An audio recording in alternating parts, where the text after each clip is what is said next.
Now, for more on the president's busy week, Peter Mathews joins us now from Los Angeles. He's a political analyst and a professor of political science at Cypress College. Thanks for being with us. Wow, what a calendar he's got on the week upcoming. But to go first to the Supreme Court, he says he's going to make his announcement about a nominee at 9 p.m. prime time Monday night. If there was ever any doubt that the president likes his prime time moments, there is no doubt any longer. You see the list of candidates over there. Now, you know, we're showing 6 candidates, and yet President Trump himself seems to indicate that he's got it down to 3, perhaps 4. What do you think is principle in his mind in terms of him making his decision at this point? I think it's between Kavanaugh, Hardiman, and Amy Barrett, who's the only woman in the nomination running right now. But I think the principle is he wants to make sure that this nominee will abide by the principles the Republican Party has, is to basically overturn Roe v. Wade. That's been the party platform, and then Trump promised that to his followers. He's going to try to hide it by not bringing up the issue or saying that the Senate should not bring it up either during the confirmation process. But yet, I'm sure he wants that to be in there.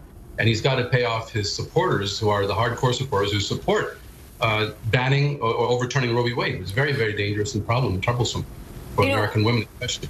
With 2 of those 3 candidates that you talked about, they haven't really purposefully and very explicitly stated their opinion on abortion. They are, of course, conservatives.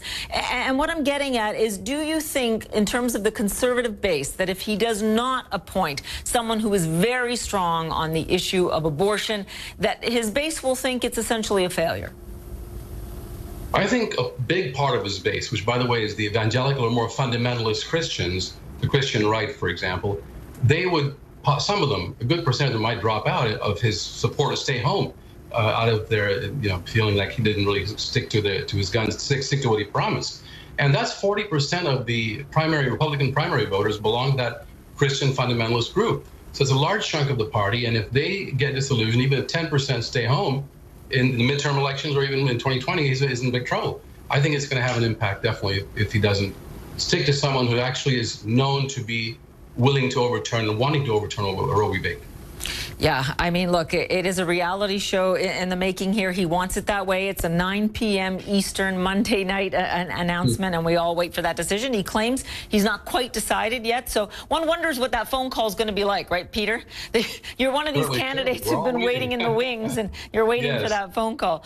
The whole country will be awake at that time, 6 o'clock on the West Coast and 9 o'clock on the East Coast. Exactly. He knows what he's doing. It's called prime time for a reason. And moving on to then the rest of the week, dealing with the NATO meeting in Brussels, he has taunted nearly every ally around that table. Do you think he will find a way to perhaps look like the peacemaker? Because he does at times find ways to be ever so slightly more magnanimous, to keep us all guessing. Or do you think he will go in there again, reinforcing the point that most NATO members are not paying their way? Again, it's very unpredictable with him. It can go both ways. And the reason he may try to be magnanimous is because he's pushed it so far in the other way, where he's really turned off so many of our allies in NATO and demanding they pay the 2% of the GDP into defense. The U.S. pays 3.5%, Germany at 1.2%, but don't forget Britain's over 2.2% or so. So it all depends on what he wants to do. And I think that he's going to really think about his base once again. He's got to be the tough guy against even our allies and then cozy up to Mr. Putin to some extent, because it seems like his base wants to just do that. They want him to stand up in a contrary way to what regular American leaders have done in the past. Yeah, incredible. Just the optics going from that Brussels meeting to then meeting Teresa May and the Queen, and then to Vladimir Putin, especially as we're all dealing with this latest scandal in Britain as well, and now a murder investigation. Peter, very, very quickly before I let you go, do you think there is any kind of chance that during the NATO meeting specifically, and then Teresa May and the follow-up, that they will be able to perhaps temper his mood a little bit? I think it's very possible that he will temper it temporarily, but then again, he can reverse himself just the next day or the next week with just one tweet. And that's the problem. I don't think he should be really aggressively, anti-Russia or anti-anyone. He should actually try to be accommodating, be more measured and balanced in his foreign policies, making sure that our friends and allies are happy and content and trust us, and that the Russia knows that we demand certain things of them if we're going to be on good terms with them. he needs to be presidential. And that still hasn't been forthcoming yet, in my view.